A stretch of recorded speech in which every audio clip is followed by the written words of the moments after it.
On this episode of RevHang. Yes, the street circuit is very street circuit. You've heard of the Bottas bowling lap. Have you heard of the Verstappen angry lap? The West Coast is on fire right now, so there's that. Let's talk about McLaren's strategy for the the Hungary Grand Prix.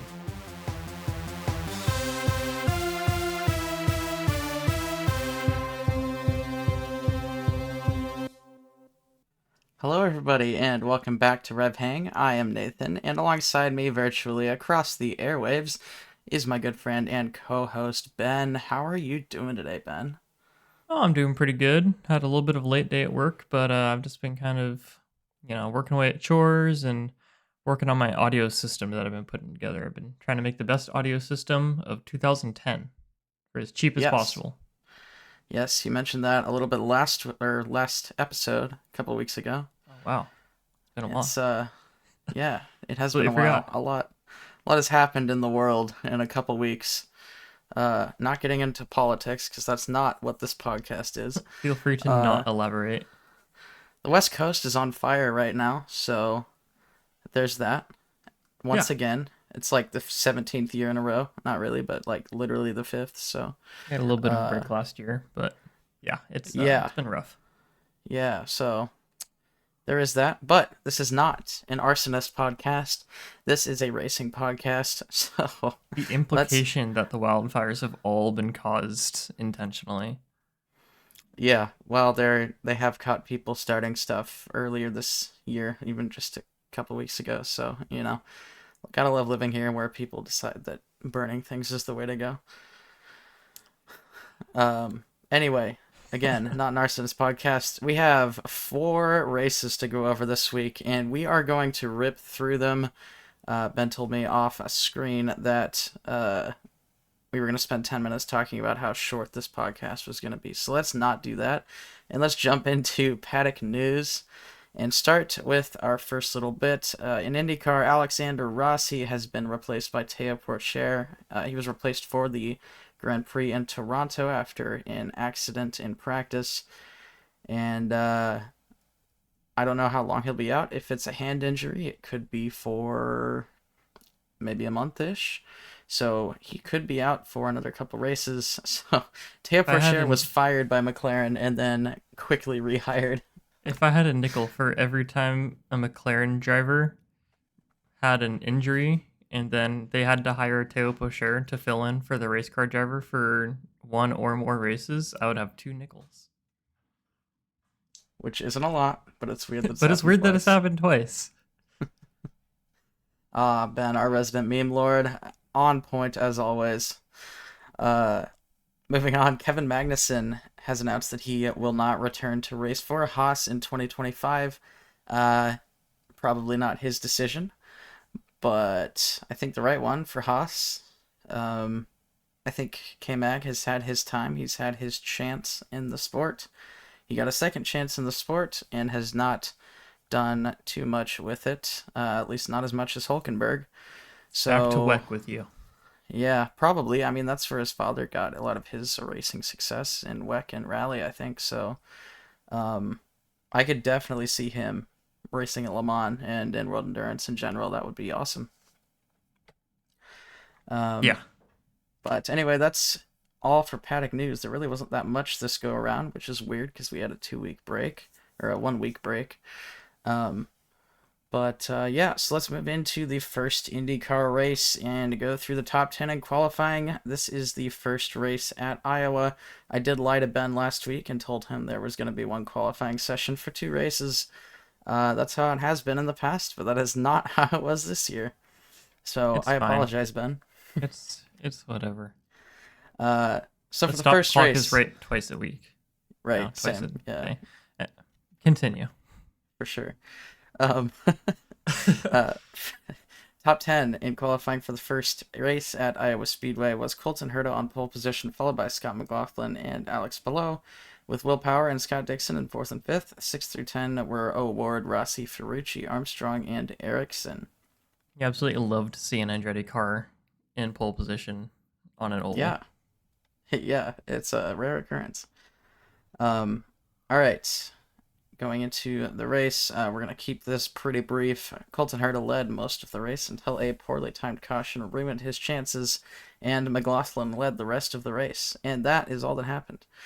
Not really, but um, it's an oval, so I'm not going to go through every overtake. That'd be kind of ridiculous. Yep. Just the highlights. Going into the results of the race, first place was Scott McLaughlin, followed by Pato O'Ward and Joseph Newgarden on the podium. Fourth and fifth were Dixon and VK. VK with his first big result of the season.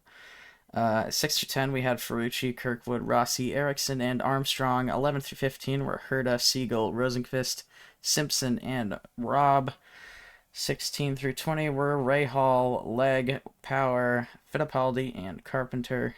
And 21 through 27, running off the order, were Lundqvist, Lundgaard, Palou, Grosjean, Harvey, Malukas, and Canapino. I believe that everybody from 19th down did not finish the race. So, there is that. Second Iowa race. Top 10 in qualifying were McLaughlin on pole position, followed by Alex Palou and Scott Dixon. Fourth and fifth were Herta and Rosenqvist. 6 through 10 were Rossi, O'Ward, Ray Hall, Malukas, and Canapino. 11 through 15 were Siegel, Kirkwood, Lundqvist, Newgarden, and VK. 16 through 20 were Grosjean, Fittipaldi, Harvey. I'm going way past the top 10, but it's fine. Lundgaard, and Ferrucci. And I guess we'll just finish it off while we're here. 21 through 27 were Stingray Robb, Marcus Ericsson, Will Power, Kiffin Simpson, Catherine Legg, Marcus Armstrong, and Ed Carpenter. I don't know how Ed Carpenter is still racing in this sport, but he is in his own team. He wasn't last in the first Iowa race, so I mean, I guess this is true. Good for him. I mean, Yeah, whatever happened to that Newgarden guy who was really good last year? Is he still racing in F1 or in IndyCar, or did he go somewhere else? I think he's still in IndyCar, but I haven't seen him much recently. Yeah, it feels like I haven't seen him at all. He was on the podium in the first race, but we're not going to talk about that.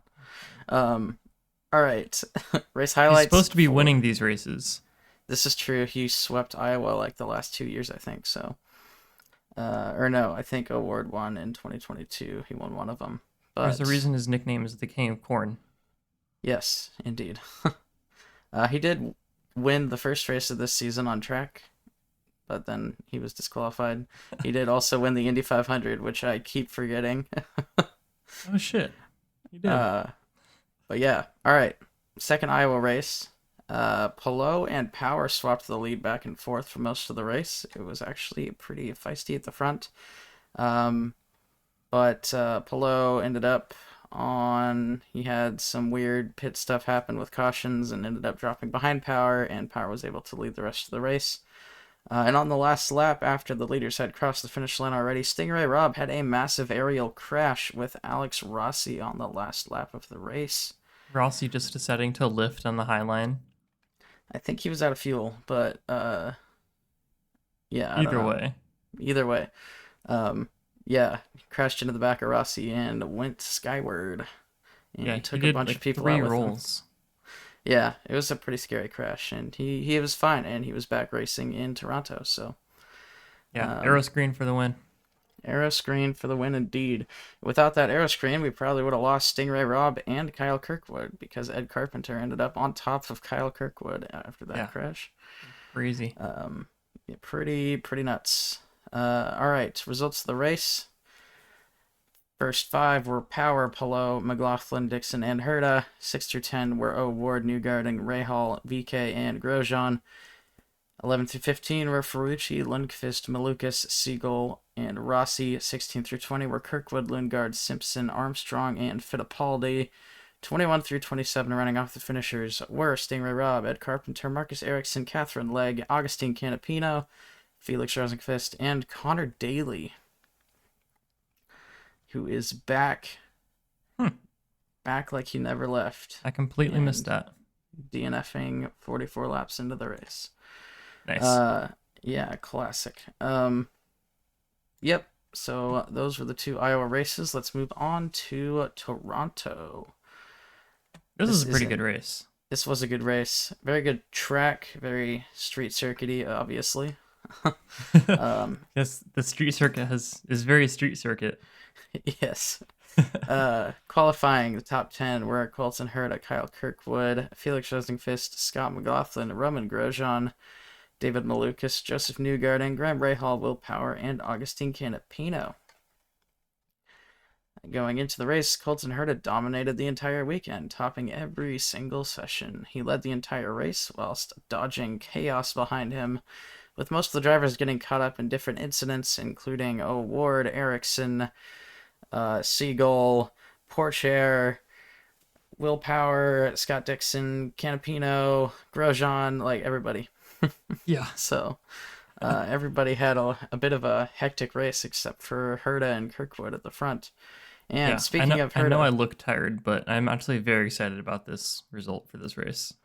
yeah, the biggest Colton Herta fan out there. I wouldn't go that far, but I don't know about that.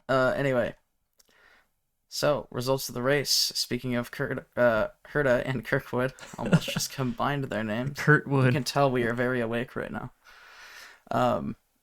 Colton Herta won the race, followed by Kirkwood and Dixon. Palou and Armstrong were 4th and 5th. Marcus Armstrong is having a good season and really making a name for himself. That's awesome. 6 through 10 were Malukas, Lundgaard, VK, Grosjean, and Rahal. 11 through 15 were Newgarden, Power, Lundqvist, Porcher, and Saury. 16 through 20 were McLaughlin, O'Ward, Ericsson, Fittipaldi, and Ferrucci. 21 through 27 were Siegel, Simpson, Rosenqvist, McElray, Robb, Canapino, and Rasmussen. How many DNFs did we have? So Scott McLaughlin. So from 16 to 27, everybody DNF'd. Really? So we had 15 finishers. Pretty wild. All right. So let's talk about some IndyCar before we move on to F1. Pato O'Ward, he was right up there in the championship hunt, and then we had 3 races back to back, and now he is falling back. He was second in the championship. He is now 5th at 340 points, a whole 71 points behind Alex Palou in first. Yeah, Alex Palou is still way up there, but that 3-4-5 gap, not 2-3-4-5 gap, is insanely small. Yeah, for sure. Alex Palou is currently 49 points ahead of Will Power in the championship, which is almost a full race win, which means that if he wins in St. Louis and outscores Power and Dixon most likely in Portland, he will probably win the championship in Another Portland Palou again. win in Portland. Yeah. So yeah, cool stuff there. And then we'll have Nashville as the season finale. That doesn't mean anything. So, Hey, I'm still pulling for Herta or Award to get to that front of the stack. yeah, you know what's interesting? Oh, Colton Herta could actually qualify for a super license if he stays where he is right now. He's up there in the standings. He's getting there. So that would be pretty cool with Andretti trying to get into the sport. yeah, That the would be first year that Andretti gives him a solid race strategy and a fast car most weekends, and he's finally cooled down enough, and then he immediately jumps to F1. Right. Yeah. So Herta is doing much better this season than he has in previous seasons. He's been up there, either qualifying pole or finishing really well, despite numerous setbacks. Yeah, I mean he is the unluckiest driver in IndyCar for sure. Yeah. So yeah, but he's having a great season. Will Power is having a good season too. This last few races, though, he has been a little crash happy, not with himself, but by taking other people out of the race. Just absolutely punting people into the wall several times over the course of the last, 5 races. Yeah, do what you gotta do. This is a championship. I guess so. And channeling his inner Max Verstappen. I guess that's an old meme. I'd say Max is Not an old meme anymore. It's back, really. baby. He's back. We'll talk about that later, too. And then Augustine Canapino is having a rough go of it. He's not finishing a lot of races right now. Uh, way down in the standings. Probably will get dropped by JHR, if I were to guess, at the end of the year. Uh, I think his. How do I word this? Uh, he isn't his only problem. I'll put it that way. Yeah. So anyway, going through the standings, not much Can I has just say that changed. Scott Dixon has been also so consistent? Yep, he is third in the championship, He right literally behind. pit for fuel like 3 laps after everyone else did Yeah, in Scott Toronto. Dixon Like, is. I don't know how, but if everybody could drive like Scott Dixon, I think global warming would be far less of an issue. That guy Yeah, could get his. 40 miles of like that guy could get 40 miles to gallon out of any truck. Yeah, he is the master of fuel saving. It's Um, crazy. very good, very good. Pillow is really good at tires, and he's really good at fuel. But Pillow's another level. Guy's a It's just robot. such a strong team. Yeah. All right. Let's move on to Formula One and the Hungarian Grand Prix, otherwise known as the Netflix Drive to Survive Grand Prix of 2024. This was all drama, no action in this race. So we You've heard will. of the Bottas bowling lap. Have you heard of the Verstappen angry lap? Which one? uh, All of them. yeah. So this race was full of spicy soap opera drama, which we will go into. So let's get So through. good. Let's get through the highlights and stuff. First, in qualifying, top 10 were Norris, Piastri, Verstappen, Sainz, Hamilton, Leclerc, Alonso, Stroll, Ricardo, and Tsunoda. Lando with another pole position this year. Going into the race, Piastri managed to pass Norris into turn one. Lando Norris is probably the worst person at starts in the entire grid, which is tragic. That guy cannot maintain a lead into turn one to save his life.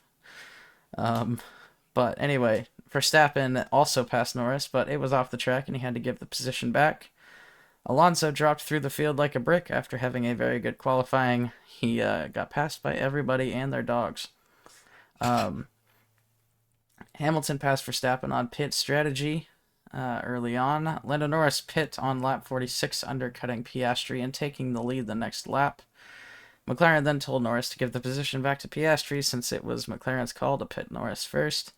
But Lando waited as long as possible to do so, just to prove a point, and we will definitely talk about this. On lap 63, Verstappen dove down the inside of Hamilton, and they made contact, sending Verstappen airborne briefly and dropping him to P5. He was very lucky he did not DNF after that incident. I don't know how there was no damage to the car, or at least drivable damage. No visible, yeah. Yeah. Yeah, on lap 67, Lando finally let Piastri pass him again.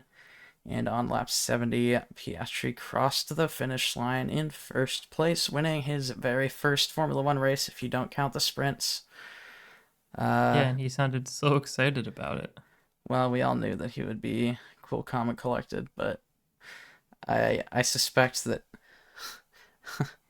Well, we'll talk about the drama. So results of the race: first five were Piastri, Norris, Hamilton, Leclerc, and Verstappen. 6 through 10 were Sainz, Perez, Russell, Tsunoda, and Stroll. Sergio Perez with a fantastic race, finishing seventh. Weird. What did Oh, how wait, the hold mighty on. have fallen. I think I just spaced out. What did you just say? I just said Perez had a fantastic race, managing to My finish seventh God. place. What does it come to? Yeah, right.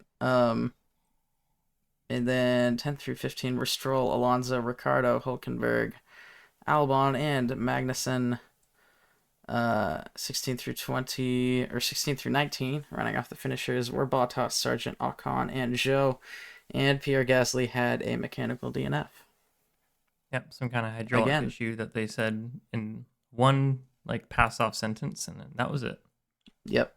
If I had a nickel for every time Pierre Gasly had a mechanical failure leading to a DNF, I'd have actually quite a few nickels. Yeah. So, yes, I forgot to add these talking points, but there are many to go through. So, First off, let's talk about Max Verstappen. What about Max Verstappen? What about Max Verstappen? Indeed, the guy seems to be falling apart at the seams a little bit, Bro's especially this not race. happy. Yeah, it's been kind of sliding downhill the last few races. Not only the performance of the Red Bull, but also Verstappen's attitude. And it all kind of came to a head here in Hungary. The car was not good. That was very clear. He could not get the setup to work for him whatsoever. And he spent his entire race and 90% of his effort and waking energy screaming at his race engineer, uh, who was kind of sending it right back at him and calling Just a him little childish. sassy. And Yeah, yeah, it was. he deserved it for sure. He did. I mean, Max definitely needed to be put in his place there. It was not a good look for Verstappen, and reminded me a lot of the pre 2021 I was Verstappen. gonna say, yeah, like 2019 Verstappen, Yeah, the guy who would just dive bomb any corner possible to see if he could make it stick and crash out the person next to him. yeah. The old Verstappen seems to be back. It's kind of crazy that this has seemed to coincide with him not having far and away the best car on the grid.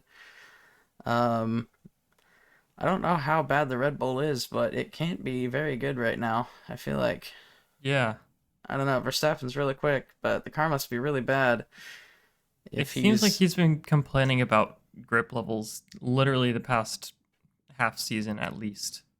yeah. The first It half of the seems like season was something fine. changed in the car, and I don't know, something about the tire setup or the suspension setup is just wrong now. Well, it's interesting that, You're having an Aston Martin moment. yeah, Red Bull has this race they put on a ton of upgrades, like their base upgrade package of the season so far. And all of a sudden the car seems to be borderline undrivable for Verstappen. Oddly enough, Perez seems to have had a better time. um, What are you suggesting? I don't What are know what you I'm suggesting, suggesting. Nathan? I don't know what I'm suggesting. I really don't know that I'm suggesting anything. What do you You're think I'm suggesting that suggesting? Red Bull built Perez the car in this upgrade package? He said, "This one's for you, Perez. This one's for you, Checo. Sorry, it's been rough. I don't This know, one's but just for you." the only thing I can think of is that Verstappen was complaining about understeer the entire race, and he tends to love oversteery cars and hate understeer with fervent, fiery passion. And Checo is the opposite. He prefers stable, understeery cars that are not going to snap on him if he breathes on the throttle wrong. Um, so it's possible that while the car may What? be getting worse for Verstappen, it's getting better for Perez. Because Perez did end up crashing out of qualifying in true Sergio Perez form. But he actually, even though I kind of sarcastically made that comment that he had a good race getting seventh, he actually did have a He had a very good great race recovery considering he drive. started like, yeah, he started like 17th or something. Um, so yeah, he had a brutal qualifying, but he actually made it work in the race. So very good stuff from Checo, the anti-Perez slander. Yeah. On Uh, that note, I will say that Russell was right behind Perez in qualifying, was also right behind Perez in finishing order at the end of the race too. So yeah, so it could good have been drive by him strategy. too. Yeah, could have been strategy. Could have been just a good drive by both of them. Um, but yeah, progress nonetheless. There were a lot of weird strategy mishaps this race. Daniel Ricciardo got screwed over. Um, Alonso got screwed over. It was, What was the and other strategy mishap, Nathan? let's not talk about. Well, we're gonna talk about it because that's why we're here. But I don't want to talk about it because I've never been more Let's talk about uncomfortable. McLaren's strategy for the the Hungary Grand Prix. Let's do it. So, Oscar Piastri leading by 2.5 seconds over Lando Norris in second place was just cruising along, minding his own business when all of a sudden he looks behind him and no longer sees Lando Norris. That is because McLaren decided to take Norris into the pits a lap before Piastri to, air quotes, cover Hamilton. Not that it needed it, they were already way too far ahead for that to really be possible, for that undercut to really work. So essentially, they just had Norris undercut Piastri, which is exactly Oops. what happened. And So Norris took the lead of the race, and then McLaren came on the radio with Norris and said, "Hey, we You need messed to up. save tires. Yeah, you need to save tires everywhere, like literally everywhere, and Your also tires are fuel, and also gone. You don't have any more tires. You just pit and your tires are gone. You need to slow way down. For the only reason is because your tires are gone. yeah."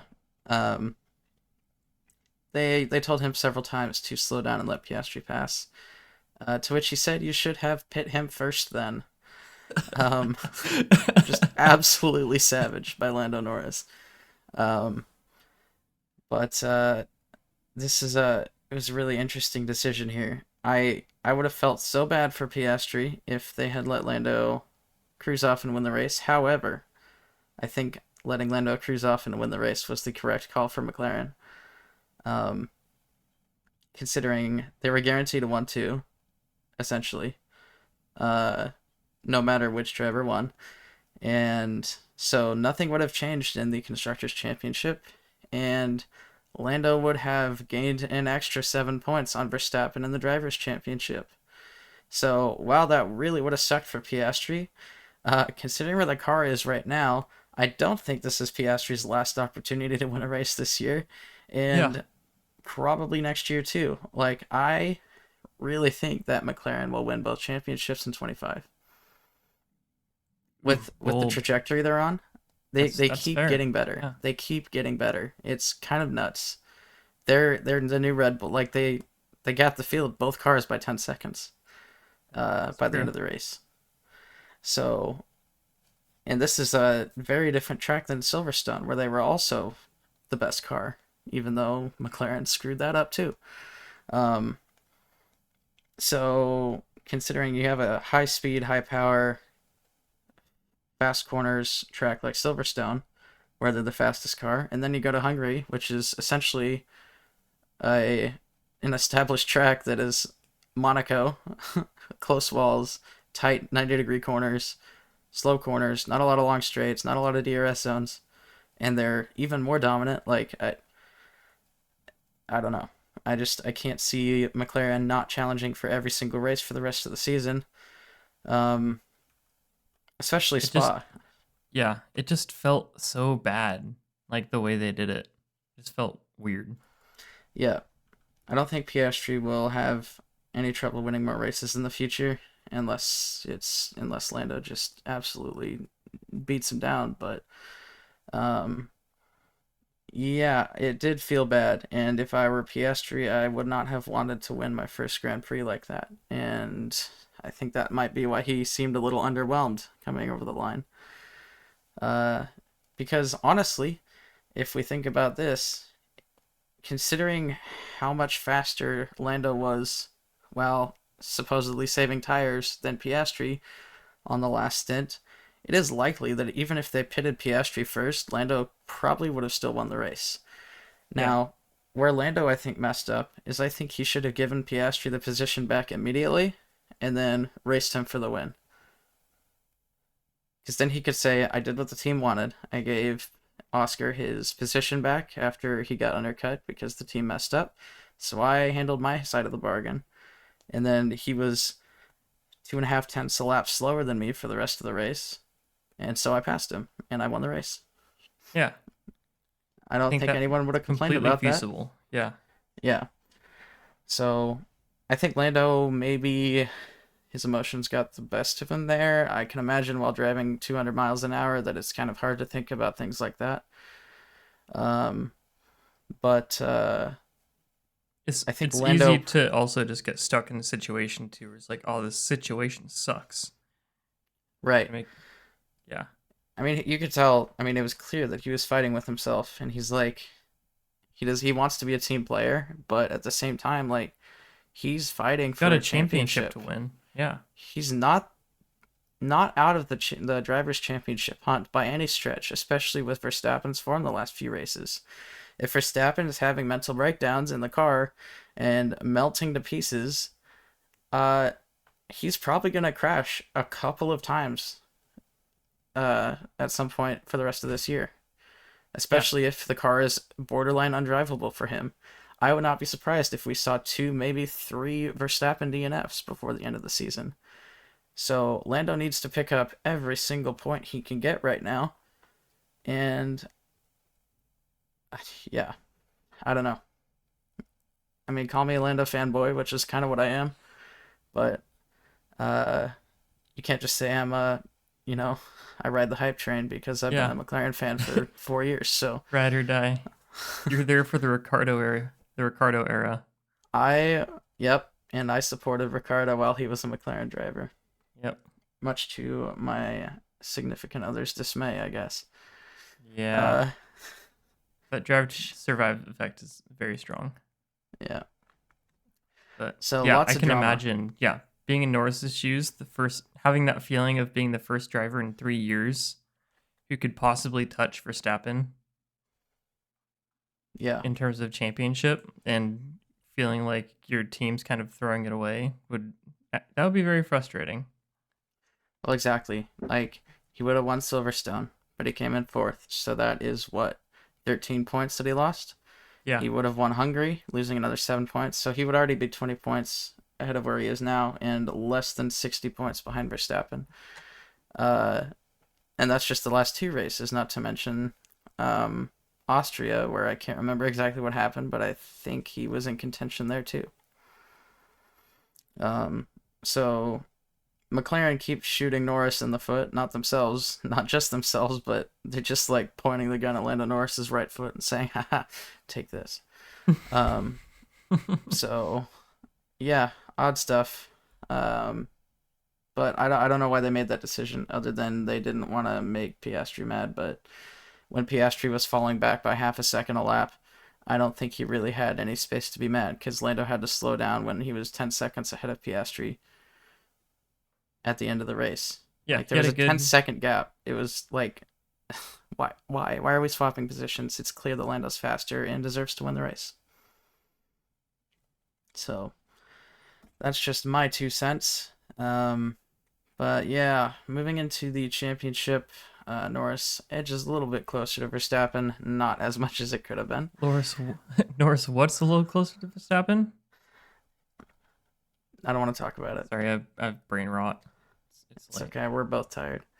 Uh, Leclerc and Sainz are actually pretty close together. Leclerc with 162 and Sainz with 154. And then Piastri right on their heels with 149. So we can have a McLaren 2-3 here pretty soon. I don't see the Ferraris answering anytime soon. No. There's no way. Also notable, very, very notable.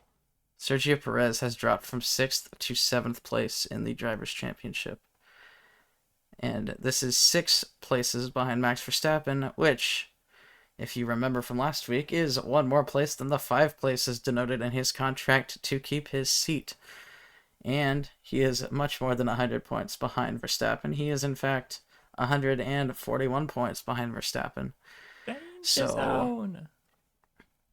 Perez, right when the car might be coming back to him, is probably going to get punted after Spa, if I were to guess, because Spa is the last race before the summer break. Really? You think that soon? Oh, yeah. Yeah. Wow. Yeah. Perez, I can't see him finishing the season. I can't. Yeah, no. It's probably I, going to be Ricardo. I guess it As does weird as seem that is. more and more likely, especially the more unsettled Max gets. Red Bull might be Yeah, looking for ways to claw back any points they can to stay in the lead of the Constructors' Championship, which they right. are currently 51 51 points. points ahead in. And that is nothing in That's a constructors' bad terms. day and a fastest lap by McLaren. Essentially, yeah. McLaren could overtake Red Bull in theoretically 2 races. And they, yeah, Perez is single handedly losing them the championship, the constructors, which is really, if we think about F1 on a broad scale, the constructors is the only one that matters. That's where the money comes in. That's where the money comes in, and that's where the development is decided. And yeah, so everyone cares about the drivers the most. But the constructors, in terms of the logistical side of things, is the one that matters the most. What if Red Bull is sandbagging their car so they get more wind tunnel time for next year? Oh my goodness. Wait, Ben, you might be onto What something. if? What if I big brain moment? They're sandbagging so they can get because they lost out on wind tunnel time due to the whole budget thing, right? Yes. So hold on, Ben. You might be uncovering the Especially now that biggest they don't have conspiracy theory Adrian ever. Newey, their aero team and their design team is going to need every advantage they can get. You know what happened to the car right as soon as Newey left? Got worse. They realized they knew It did. they needed every advantage they could get for next year to stay just within a kiss of the Constructors' Championship lead for next year. Max Verstappen doesn't matter anymore. They need that money. They need that wind tunnel time. They need that development. So you stay in second to get a solid amount of prize money, but you get more wind tunnel time, which would be applied to the development of the 2026 car in the new Right? regulation. Ben, you might be onto something here. I am a genius. I've If just Sergio thought of Perez does this. not It's get so dropped, obvious now. if Perez doesn't get dropped in mid-season, I think you're right. um, that might be a little harsh, but anyway, yep. So constructors is very close. Ferrari is right behind McLaren, but I think it's more that McLaren just passed Ferrari. Yeah, Because they're a Ferrari was steam train. stronger. Yeah, Ferrari was stronger at the beginning of the season, but they have dropped off drastically. Yep. Mercedes is probably the third fastest. Mercedes might be the second Mm. fastest car at the moment, behind McLaren. With Red Bull and Ferrari looking pretty similar if I were to estimate where their actual pace is. Yeah, I don't think Mercedes is. Do you think Mercedes could catch up to Ferrari by the end of the season? I don't know. That is 81 points. Yes, I think they could. Think because I Ferrari hasn't exactly been inconsistent with at least getting points on the board.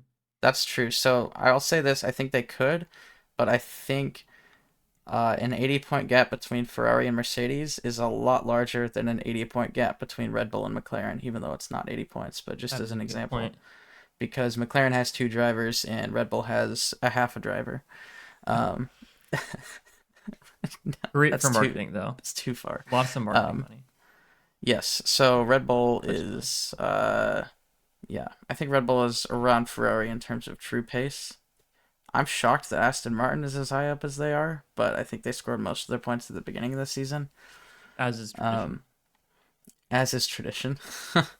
um, that's pretty much the only reason why. But Aston Martin doesn't even look like the fifth fastest car right now. I'm I'd say honestly shocked that Haas hasn't passed RB yet. I think Haas and RB are pretty competitive where they are right now. Um, Alpine and Williams are pretty competitive together. Eh, it's hard to say where everybody is, but I think Aston Martin is behind Haas and RB in terms of pace. It seems that way, Bold. but I don't know. It's hard to know. They're pretty close, I think, actually. But all right, that runs off F1. Let's move into the pit stop championship We got and three wrap minutes up this left. episode. Yeah, no, it's okay.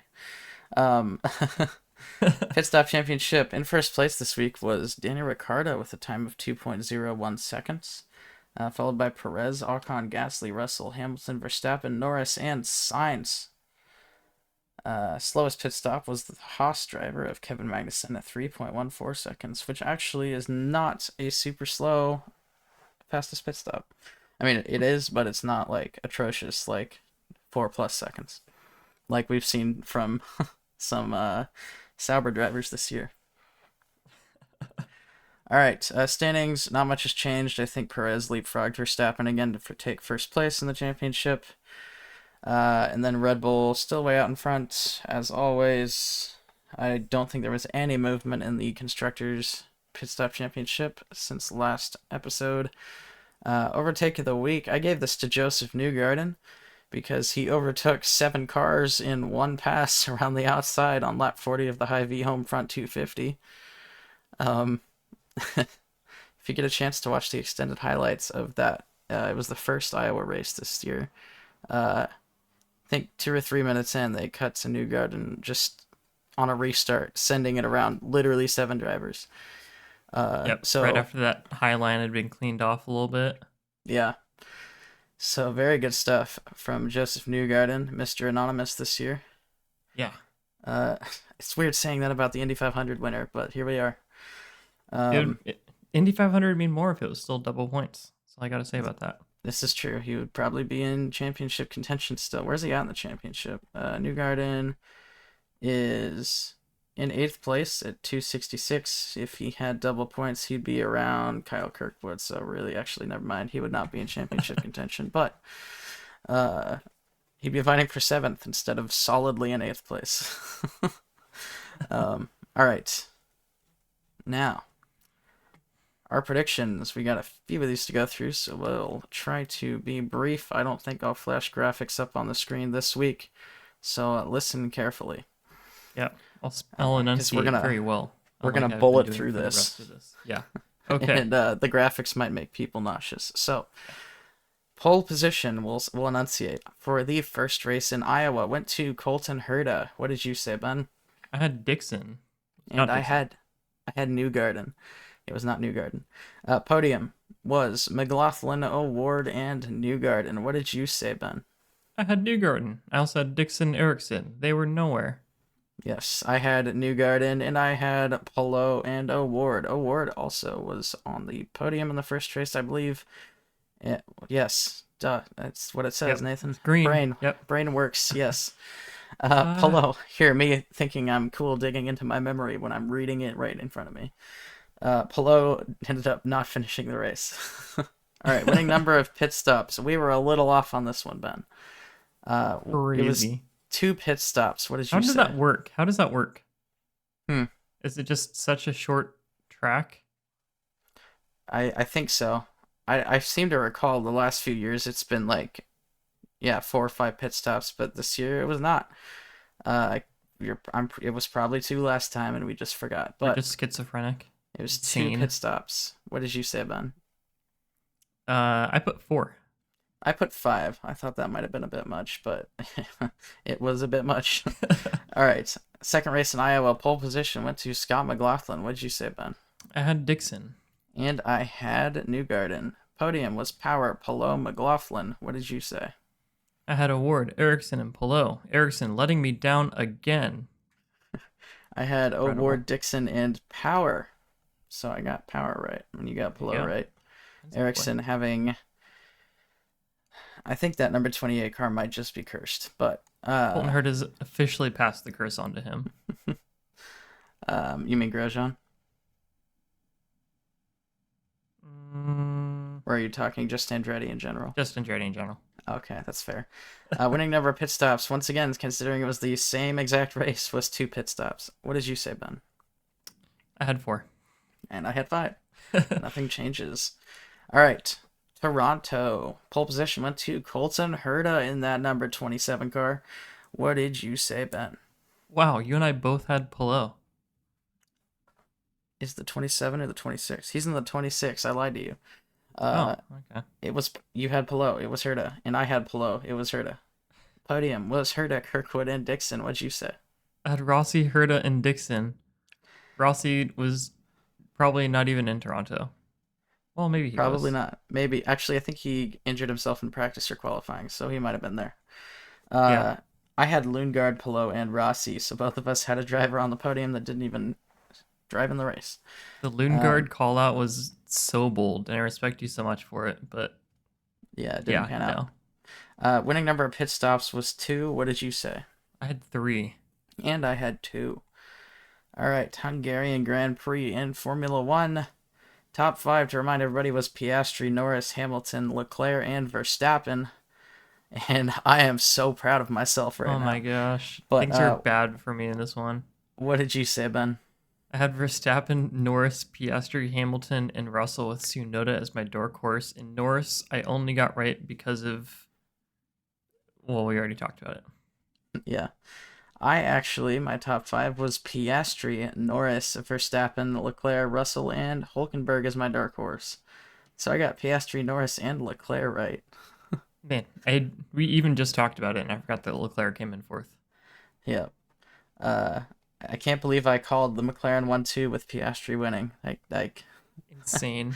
I was a shot in the dark last week, but it panned out. And the fact that you put Verstappen too high. Yeah, right? You fool, what were you thinking? If I switched Russell and Hamilton and then swapped those two drivers, I would have had an immaculate top five. Um, which I feel like Russell and Hamilton are pretty interchangeable this year. Yeah, Hamilton, I although feel I like think has been that better. delta's starting to grow a little more. Yeah, I think Hamilton's starting to get the advantage on Russell there. All right, fastest lap went to George Russell. Speaking of which, what did you say, Ben? I had Piastri. And I had Verstappen. Driver of the day went to Oscar Piastri. What did you say, Ben? I had North. I had the wrong McLaren driver. And I had the right McLaren driver. I had Piastri, and I got that one right. Do you All think right. Norris would have gotten first if he had won? Or driver of the day? No, No. Piastri would have. Piastri was locked in on driver of the day. He was up by like 25 points. It was worth a shot. But yeah, I don't know. Anyway, Belgian Grand Prix for next week. Give me your top five, Ben. All right, I'm on the Norris train. I got Norris, Verstappen, Piastri, Hamilton, and Perez. Putting Perez a little higher up. I'm still not giving up on Verstappen. I think there might still be a little bit left. We'll see. And then I have Albon as my dark horse. Nice. Almost picked Albon, but I didn't. My top five are Norris, Piastri, Hamilton, Leclerc, and Sainz, with Ricciardo as my dark horse. Ooh. All right. Fastest lap. What do you got, Ben? I have Norris for this one. And I have Hamilton. Driver of the day. I have Hamilton. I have Leclerc. Okay. It is time for everybody's favorite segment, Ben's Words of Wisdom. What do you got for us today, Ben? Used stuff is super cool, and it's kind of a fun way to find new hobbies. If you go to like St. Vinny's or Goodwill or something like that. Have I ever shared advice like this yet? It No. doesn't matter. I'm going to share it anyways. And you see something cool, like I went to St. Vinny's and found a set of 5 speakers for like $40, and I was like, oh, this would be kind of cool, and that's cheap enough that I could like feasibly get into it without going broke or really like going through any financial hardship to put it together. And now I'm in like $100 into like $1,000 worth of audio equipment just because you can look for old used stuff that still works, and especially stuff like speakers. Like speakers are speakers. There are some great speakers that you can get that were made in like the 70s. And Yes. just, the golden era of amplification. Yep. Back when everything weighed as much as a bus when it came to amplifying speakers. But yeah, it's kind of cool. It doesn't have to necessarily be just for speakers, but it's an example of how you can use the used market and just find old, good condition stuff that everybody's upgraded out of and build your own new thing that you can enjoy until you're ready to move on and you have a bit more cash for the real thing. Good stuff, Ben. Love it. All right. That rounds off the episode for this week. Thank you, everybody, so much for watching and listening. If you enjoyed the episode, leave a like or rating on the platform you listened on. Subscribe or follow if you'd like to see more. If you want an updated standings chart for IndyCar and F1 or a calendar of upcoming racing from those series, check out our website, RevHang.com.